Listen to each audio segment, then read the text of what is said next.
I'm the developer of Linguistic Genomics, which was the first platform on which you could determine the intent of communication rather than the literal artifact of communication. But we've also used that technology for a number of other applications in defense and intelligence and finance, and most notably, in the early 2000s, my company was responsible for bringing down what was, at the time, one of the largest tax frauds in U.S. history. We maintained a series of inquiries into every individual, every organization, and every company that is involved in anything that either blurs the line of biological and chemical weapons or crosses that line in any of 168 countries.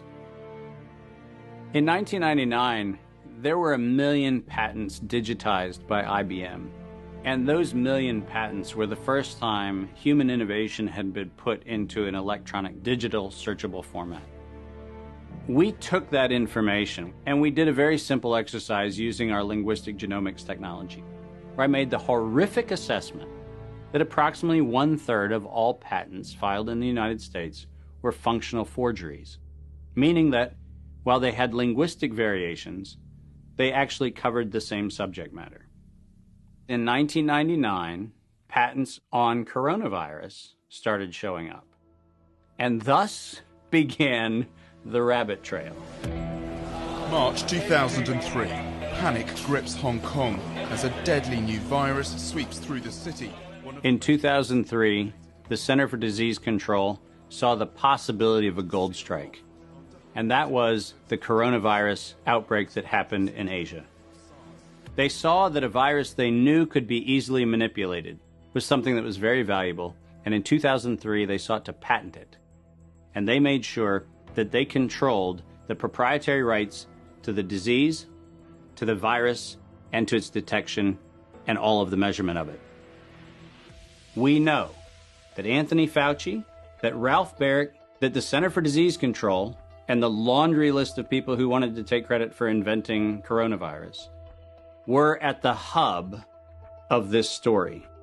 From 2003 to 2018, they controlled 100% of the cash flow that built the empire around the industrial complex of coronavirus. The World Health Organization has officially named the novel coronavirus the novel coronavirus outbreak. The World Health Organization is a pandemic, an international public health emergency. While we know that the coronavirus manipulation started with Dr. Ralph Baric in 1999. The major characteristics of SARS, MERS, and SARS coronavirus 2, it's a good way for you... Ralph Baric is the researcher at the University of North Carolina, Chapel Hill, who is famous for his chimeric coronavirus research. In 2002, there was a recognition that the coronavirus was seen as an exploitable mechanism for both good and ill. On April the 25th, 2003, the U.S. Center for Disease Control filed a patent on the coronavirus transmitted to humans. Under 35 U.S. Code Section 101, nature is prohibited from being patented. Either SARS coronavirus was manufactured, therefore making a patent on it legal, or it was natural, therefore making a patent on it illegal. If it was manufactured, it was a violation of biological and chemical weapons, treaties, and laws. If it was natural, filing a patent on it was illegal. In either outcome, both are illegal. In the spring of 2007, the CDC filed a petition with the Patent Office to keep their application confidential and private. They actually filed patents on not only the virus, but they also filed patents on its detection and a kit to measure it. Because of that CDC patent, they had the ability to control who was authorized and who was not authorized to make independent inquiries into coronavirus. You cannot look at the virus, you cannot measure it, you cannot develop a test kit for it. And by ultimately receiving the patents that constrained anyone from using it, they had the means, they had the motive, and most of all, they had the monetary gain from turning coronavirus from a pathogen to profit.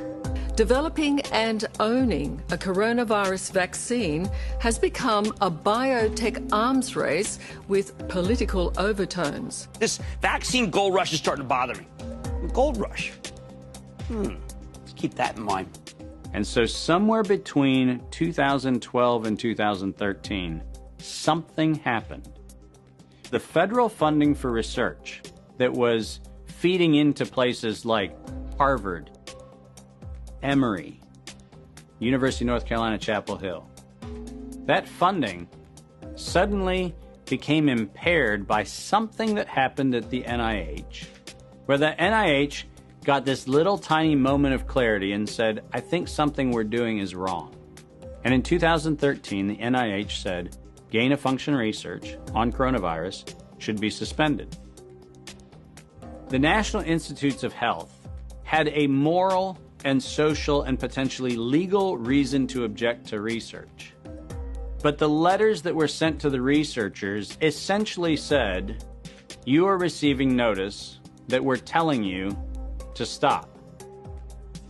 And now on the bottom of the page, we're going to clarify what stop means. Keep going. But when the heat gets hot in 2014 and 15, what do? You offshore the research. You fund the Wuhan Institute of Virology to do the stuff that sounds like it's getting a little edgy with respect to its morality and legality. But do you do it straight way? No. You run the money through a series of cover organizations to make it look like you're funding a U.S. operation, which then subcontracts with the Wuhan Institute of Virology. The U.S. could say, China did it. China could say, the U.S. did it. And the cool thing is, both of them are almost telling the truth.